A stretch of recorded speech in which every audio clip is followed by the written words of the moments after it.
Hello guys, I am Marilet Leon and alam mo ba na hindi hula ang weather forecast?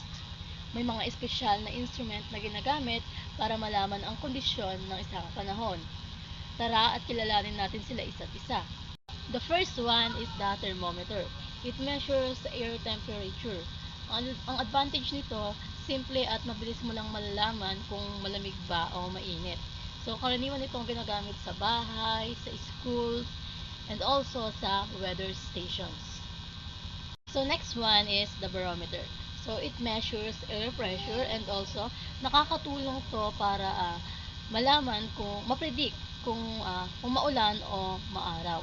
So, karaniwang ginagamit to sa forecasting and aviation para safe yung flight. Then, the hygrometer that measures humidity or yung moisture sa hangin. So, it is important para malaman kung uulan, magkaka-fog or dry yung hangin. And also, kapag mataas yung humidity, mas malaki yung chance na umulan or magka-fog. And ito, ginagamit siya sa greenhouses and museums para mapanatili yung tamang kondisyon ng hangin. So, next is the anemometer. So, ito naman, sinusukat ang bilis ng hangin. So, napakahalaga nito kapag may paparating na bagyo dahil nalalaman kung gaano kalakas yung hangin. And also, nakakatulong ito sa aviation and sa mga lugar na madalas tamaan ng typhoon. Kung direksyon naman ng hangin ang gusto nating malaman, ginagamit ang wind vane.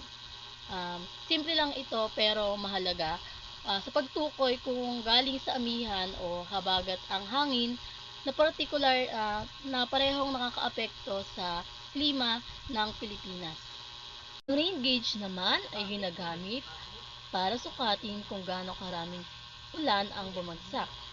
Mahalaga ito sa mga magsasaka para malaman kung sapat na ang tubig para sa kanilang pananim o kung kailangan nilang magbantay laban sa baha. And lastly, the weather balloon. Isa ito sa pinaka-advanced. Pinapalipad ito sa mataas na bahagi ng atmosphere na may dalang instrument.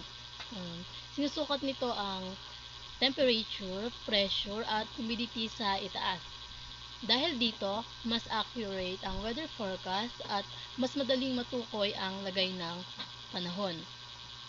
Nakita natin na bawat weather instrument ay may kanya-kanyang gamit mula sa pagsukat ng init at ulan hanggang sa pinaka-advanced na data. So kapag pinagsama-sama natin lahat ng mga weather instruments, mas malinaw at mas maaasahan ang weather forecast. Muli, ito si Marilet De Leon and sana may natutunan kayo sa video na inyong napanood.